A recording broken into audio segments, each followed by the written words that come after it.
Perkenalkan, nama saya Rika Dani Kirana, SPDI, mahasiswa PPG Daljab 1 tahun 2025, LPTK Universitas Islam Negeri Syekh Ali Hasan Ahmad Ad-Dari, Padang Sidempuan, dengan program studi Pendidikan Agama Islam.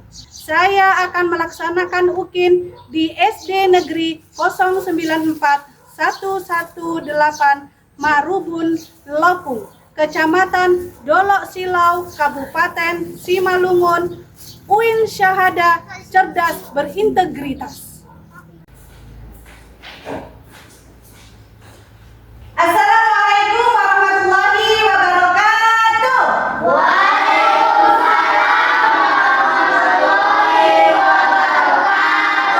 Selamat pagi anak-ibu semuanya.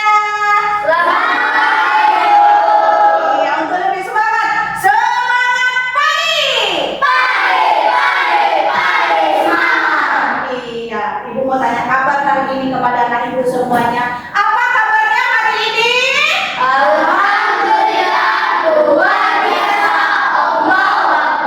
Alhamdulillah, ternyata anak ibu semuanya yang hadir pada hari ini itu sehat semuanya. Makanya tadi pagi bangun tidur sudah bersyukur? Iya, sudah bersyukur kepada Allah Subhanahu wa Ta'ala, karena begitu bangun pagi ternyata masih diberi kesehatan, diberi nikmat hidup, maka kita tetap harus bersyukur. Iya, baik anak ibu, seterusnya marilah kita memulai pelajaran dengan berdoa terlebih dahulu. Siapa hari ini yang gilirannya membawakan doa? Saya, Bu. Oke, kepada Egi anak kami persilakan. Sebelum berdoa, sebelum belajar, mari kita berdoa. Doa dimulai. Bismillahirrahmanirrahim. Raditu billahi rabban wa bil islami dinan wa bi Muhammadin nabiyyan wa rasulah. Rabbil zidni ilma warzuqni fahma wa amalan sholihan walhamdulillahi rabbil alamin. Iya, terima kasih kami ucapkan kepada anak kami, Egi. Baik, untuk selanjutnya ibu mau mengabsen dulu anak ibu semuanya. Hadir nggak hari ini, ya kan? Ibu panggil dulu Egi Emradil Purba. Hadir, Bu. Iya, Peggy Riasti Ginting. Hadir, Bu. Sri Ulina. Hadir, Bu.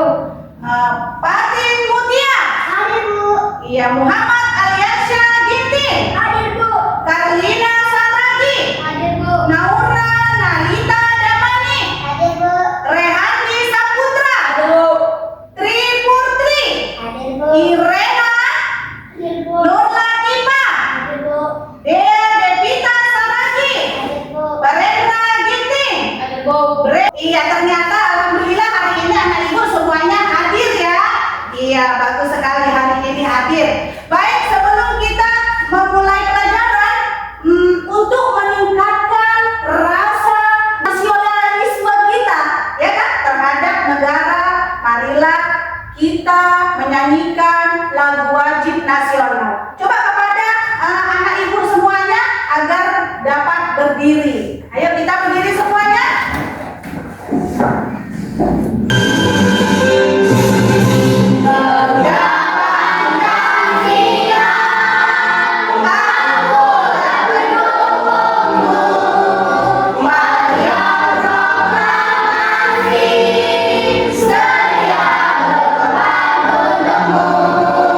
Pancasila.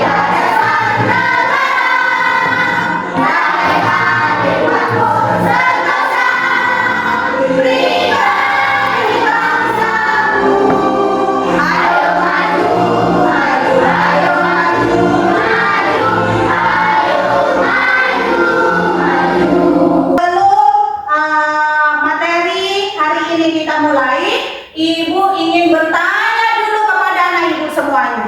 Coba siapa yang masih ingat apa materi yang sudah kita pelajari di minggu kemarin? Iya,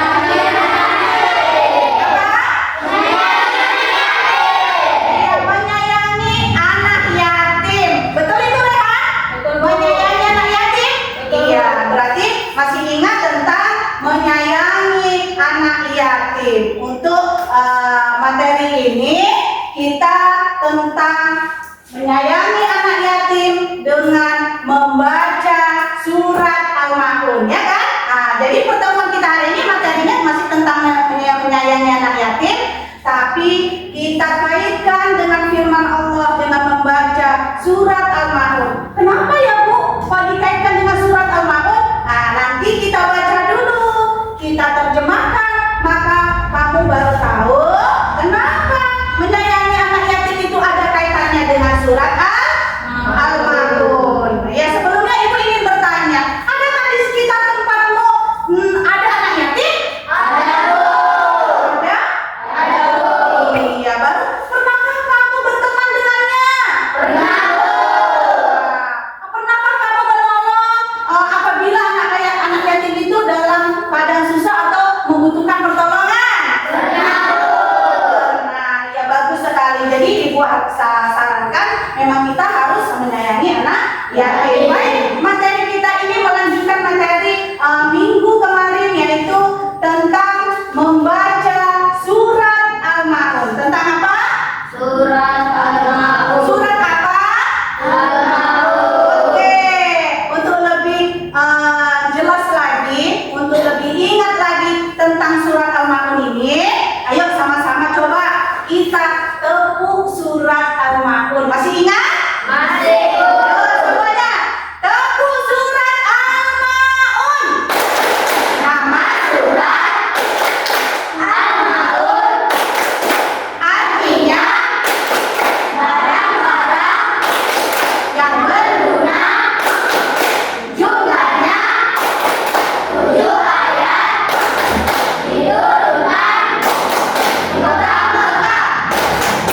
Yes, oke, terima kasih. Ternyata anak Ibu masih ingat semuanya tentang tepuk surah Al-Ma'un. Jadi tepuk surah Al-Ma'un itu bukan hanya sembarang tepuk, tapi kamu mengetahui surat Al-Ma'un itu artinya apa? Apa tadi artinya? Barang-barang yang berguna. Ada berapa ayat surat Al-Ma'un? 7 ayat 1 ayat. Di mana diturunkan? di kota Mekah. Baik, sekarang kita mulai belajar membaca surat Al-Ma'un. Lihat ke infobus atau papan tulis kita. Ibu di sini sudah ada memberi materi tentang mari membaca surat Al-Ma'un. Baik, anak ibu semuanya, coba kamu dengarkan. Ibu akan memberikan contoh bacaan surat Al-Ma'un, ya. Ibu akan memberikan contoh bacaan surat Al-Ma'un. Oke. Dengarkan baik-baik. A'udzu billahi minasy syaithanir rajim. Bismillahirrahmanirrahim. Ara'aital ladzi yukadzibu bid-din. Fadzalikal ladzi yad'ul yatim wa la ya'uddu 'ala ta'amil miskin.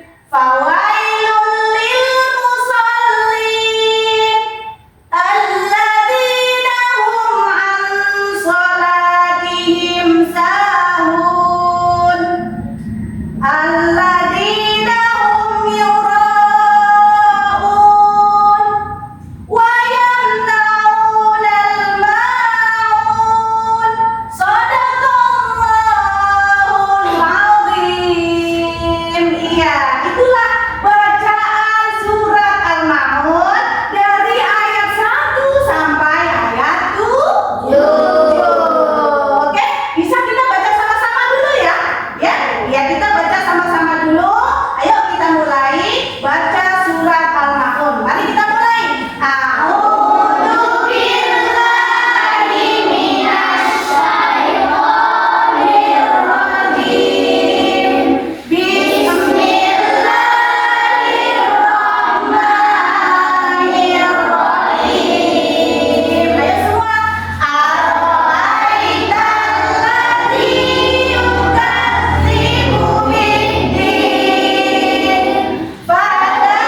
yatim.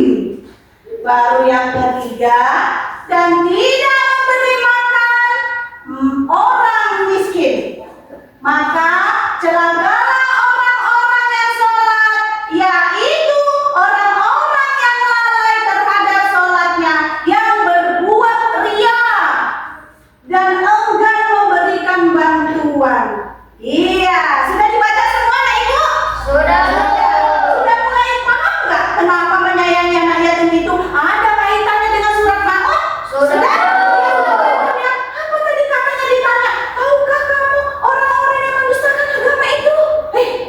Ingat apa agamanya? Islam. Wah, Islam ternyata ada orang yang berdusta dalam agamanya. Apa itu Bu? Orang yang berdusta dalam agama itu salah satunya yaitu orang yang menghardik anak yatim. Aduh, makanya anak ibu semuanya kalau di lingkungan di rumah, di sekolah, dimanapun apa kamu berada, kalau ada anak yatim itu jangan kamu hardik, ya kan? Menghardik itu maksudnya apa? Memarahi, tidak mau kawan samanya, mengejeknya, ya kan? Tidak mau tahu dengan kebutuhan dia, padahal dia butuh sekali. Tapi kamu tahu, sebenarnya ada anak yatim ini di sekolah, ya kan? Dia membutuhkan, kemudian dia lupa bawa pensil, mau beli pensil nggak ada uang jajannya atau uang lebih untuk beli pensil, dia diam. Baru kamu bertanya, kenapa kamu kok diam saja, gitu kan? Nggak ada pensilku, anak yatim. Baru kalau nggak ada kamu ejek, Iya, Bu. ini nggak punya pensil begitu? Tidak, tapi dipinjamkanlah pensilmu, ya kan? Kalau nggak ada pensilmu cuma satu, bilang sama teman yang lain, siapa yang punya pensil, pinjamkan. Inilah kaitannya surat Al-Maun dengan menyayangi anak yatim. Karena yang ditanya pertama, tahukah kau orang yang mendustakan agama, itulah orang yang menghardik anak yatim. Baik, di sini ibu kasih tahu di sini contoh perilaku menyayangi anak yatim. Bagaimana sih contoh perilaku yang baik untuk menyayangi anak yatim tadi? Satu, dengarkan. Siapa yang bisa membacanya? Coba kuat. Saya, Bu. Coba yang lain. Anaura, baca yang pertama. Apa itu? Memberikan santun kepada anak yatim. Iya, memberikan santunan kepada anak yatim. Apa itu contohnya memberikan santunan? Dengarkan. Memberikan santunan kepada anak yatim, ya. Biasanya itu kalau mau bulan puasa, bulan Ramadan, bulan Muharram, atau bulan apa aja pun, atau setiap hari. Kalau kamu punya rezeki lebih, ya kan? Atau kamu merayakan sesuatu, ya kan? Bisa kamu dengan cara menyantuni anak yatim dengan apa? Kamu panggil anak-anak yatim ke rumah, ya kan? Diberi sesuatu, baik itu diberi hadiah atau diberi makanan, itu namanya menyantuni anak yatim. Karena menyambut bulan puasa, kita ya kan, ini berdoa bersama, dipanggil anak yatim ke rumah, ya, baru diberikan santunan.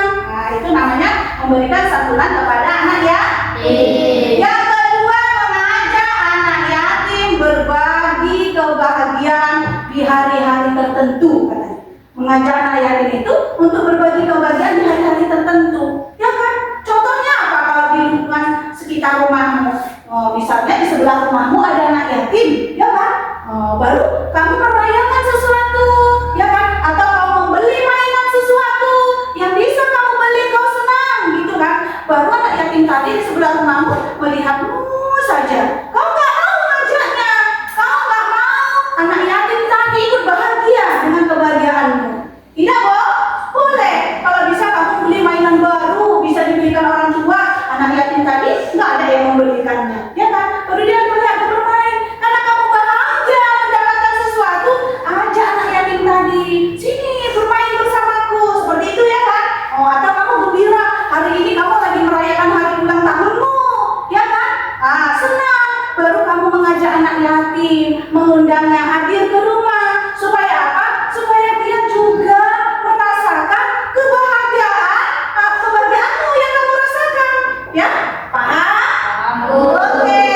Baru yang ketiga katanya memberikan kasih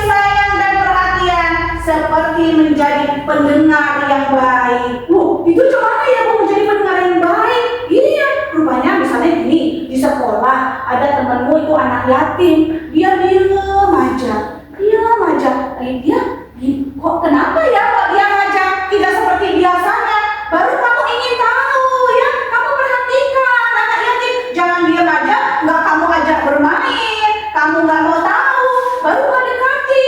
Nah, kamu dekati, kamu tanya, kamu kenapa? Kadang-kadang anak yatim itu sedih, langsung dia nangis kayak gitu ya. Baru kamu kenapa? Kamu cerita sama aku, nggak apa-apa, kayak gitu. Aku kan teman baikmu, kan gitu ya. Nah, jadi kamu harus menjadi pendengar. Jadi kalau teman yatim itu dia gini, susah.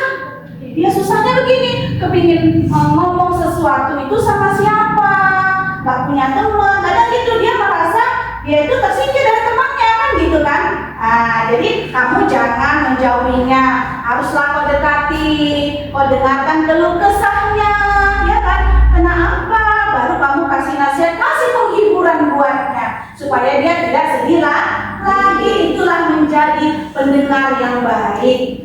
Dan baru yang keempat, berdoa untuk kebaikan anak yatim. Jadi kalau kamu berdoa, turut sertakanlah doamu untuk kebaikan anak yatim di mana saja anak yatim itu berada, ya kan?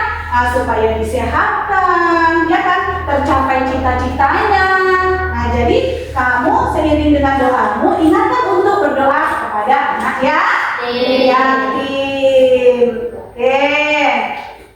Selanjutnya, mengapa menyayangi anak yatim itu begitu penting? Kenapa sih kok penting kali kayaknya menyayangi anak yatim? Kenapa kita harus menyayangi anak yatim? Kenapa? Ini ada.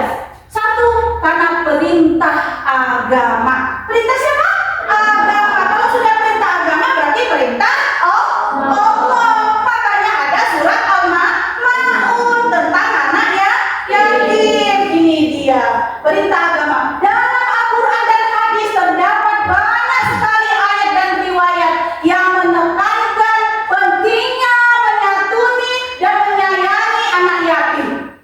Banyak di Al-Qurannya, bukan surat Al-Maun aja ya. Ada surat yang lain, tapi di sini kita tentang surat Al-Maun. Pernah Rasulullah juga bersabda, apa kata sabda Rasulullah Shallallahu Alaihi Wasallam yang berbunyi, aku dan orang yang memelihara anak yatim. Ingat, aku dan orang yang memelihara anak yatim akan berada di surga seperti dekatnya jari telunjuk dan jari tengah, sambil beliau memberi isyarat dengan kedua jarinya. Itu kata Nabi Muhammad. Nabi Muhammad berjanji, bersabda, aku dan orang yang memelihara anak yatim. Jadi kalau ada saudara-saudaramu, mamanya udah meninggal lah orang tuanya, baru diambillah dia tidak ada ngurus di rumahmu, berarti orang tuamu dan dirimu ikut memelihara anak yatim. Jangan kau marah ya, senang. Karena apa? Kata Rasulullah, aku dan orang yang memelihara anak yatim itu akan berada di surga. Itu janji Allah. Tapi ingat, yang memeliharanya itu dengan kriteria yang tadi, menyayangi anak yatim, ya kan? Memberi perhatian, memberikan kasih sayang. Jadi kata Rasulullah, seperti dekatnya jari telunjuk dan jari tengah. Dekat nggak ini jari telunjuk sama jari tengah? Kalau jari telunjuk sama jari kelingking dekat apa jauh? Jauh. Tapi Nabi Muhammad mengibaratkan jari telunjuk dan jari tengah, katanya seginilah dekatnya, seperti ini dekatnya orang yang sayang, yang peduli sama anak yatim dengan Rasulullah. Seperti ini dekatnya, dimanapun di surga pun dia akan dekat dengan Nabi Muhammad, dengan Rasulullah. Jadi ibu harapkan anak-anak ibu semuanya bisalah sayang sama anak yatim. Mau dekat nggak sama Rasulullah? Mau masuk surga nggak? Mau. Jadi kalau ada anak yatim, jangan kau musuhi, jangan kau ejek, tapi disayang, ditemani, diperhatikan. Baik. Selanjutnya itu kewajiban sosial. Kenapa sih kita harus peduli dengan anak yatim? Selain perintah agama tadi, merupakan kewajiban sosial kita, ya. Sebagai anggota masyarakat, kita memiliki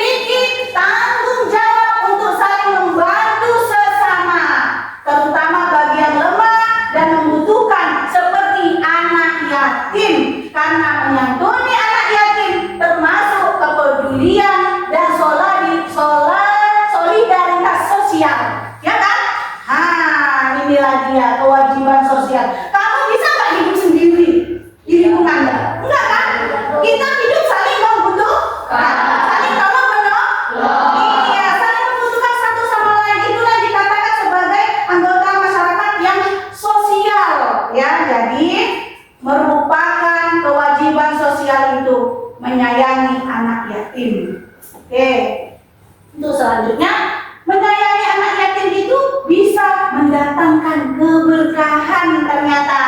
Allah Subhanahu wa taala berjanji, barang siapa yang menyantuni anak yatim dan memberikan kebahagiaan, maka Allah akan mendatangkan kebahagiaan dan keberkahan pula di dalam hidupnya. Dan harta yang kita sisihkan itu untuk mereka itu tidak akan berkurang, justru akan dilipat gandakan pahalanya.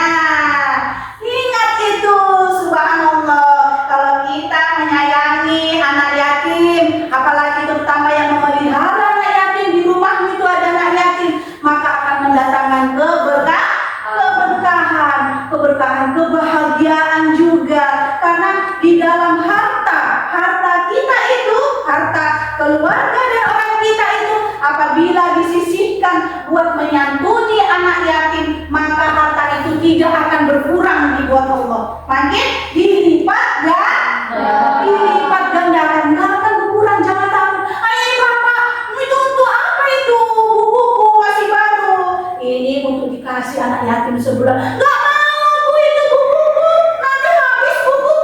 Nggak boleh ya. Ingat ini janji Allah, mendatangkan keberkahan. Kau bukumu diberikan kepada anak yatim. Iya pak, nggak apa-apa. Iya, ternyata orang tuanya sesudah memberikan anak yatim dapat rezeki yang melimpah, bisa beli buku lagi yang banyak, yang cantik-cantik, ya kan? Iya, jadi kamu jangan pernah marah kalau apabila ada keluargamu atau orang tuamu ingin menyantuni anak yatim. Iya, baik. Baik, di sini supaya kalian lebih enak lagi. Oke, masih semangat nggak? Masih, Bu. Sudah paham? Sudah, Bu. Iya, ini ibu nanti ada kisah penyejuk hati. Sebelumnya coba berdiri semuanya biar lebih semangat. Ayo, lebih semangat. Kita tepuk semangat ya. Ayo, tepuk semangat. Yang terbang, ding ding ding, dung dung dung, dang dang dang, ding ding ding, dung dung dung. Semangat.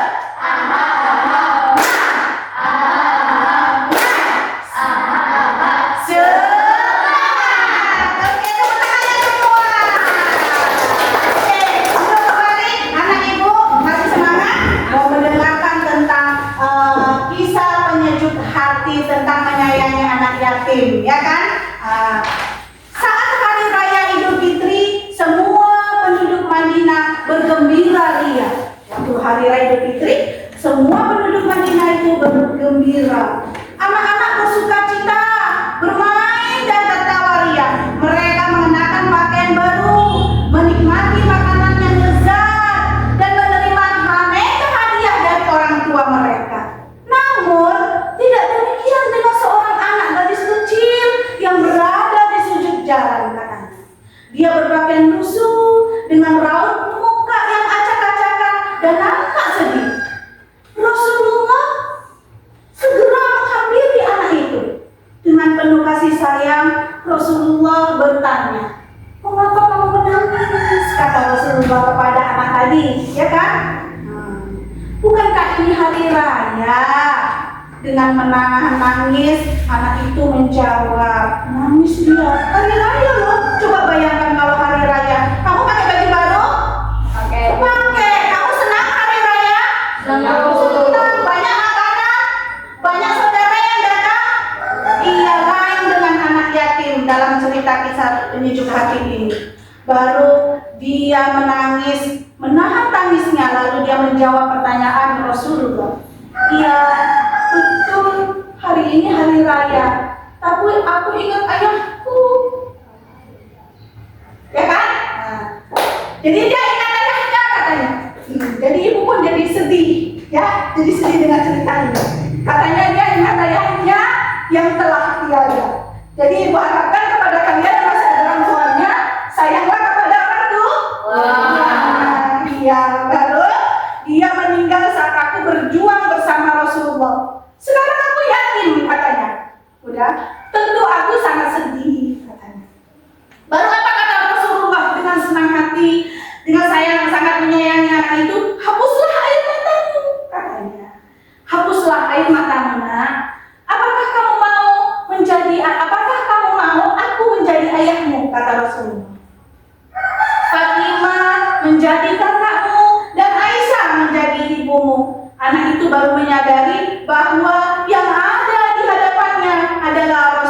Rasulullah. Ia sangat bergembira dan menggandeng tangan Rasulullah. Akhirnya dia dibawa Rasulullah ke rumahnya. Itulah kisah sedikit pada masa zaman Rasulullah, kisah penyujuk hati tentang anak yatim. Begitulah kasih sayang Rasulullah terhadap anak yatim. Oke, sudah paham? Sudah. Iya, baik. Kalau sudah paham, kita nanti ada tugas berkelompok. Ya sudah ada ya, judulnya kelompoknya ya. Kita buat ini nama kelompoknya ya. Nanti di sini kelompok 1 ya. Nah, kita buat ini kelompok 1. Coba kelompok 1 kita buat namanya apa?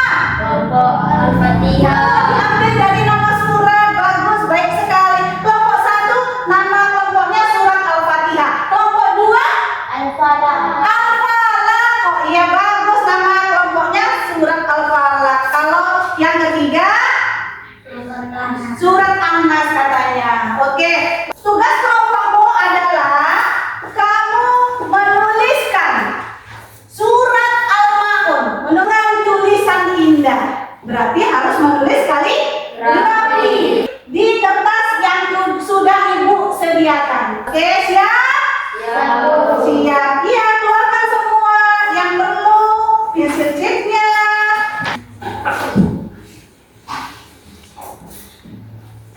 Baik, anak ibu semuanya sudah siap tulisan kaligrafinya? Sudah. Ya, inilah dari hasil kelompok 1. Tulisan kaligrafinya. Lihat tulisan kaligrafinya, tulisan surat Al-Maun beserta hiasannya, tulisan indah. Berarti anak ibu sudah mulai paham menulis surat Al-Maun. Dan kelompok 2, lihat tidak mau kalah. Begitu indah tulisan kaligrafinya. Jadi nanti bisa kita pajang di kelas. Bagus sekali. Kelompok 3, lihat tulisannya. Kelompok 3 kaligrafi tulisan indahnya. Aku salut. Salut.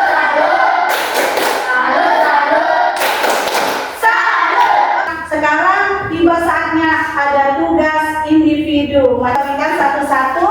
Jangan lupa dibuat namanya. Semua sudah siap semuanya? Sudah.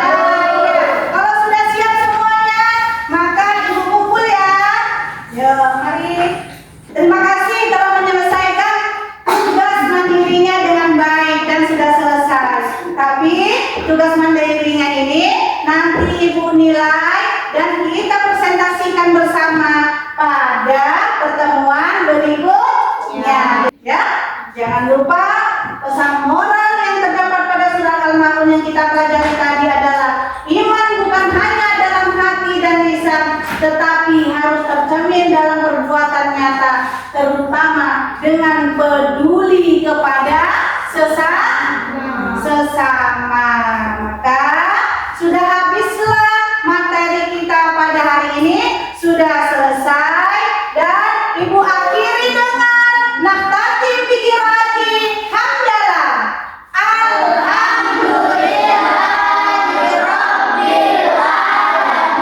Sallu ala nabi.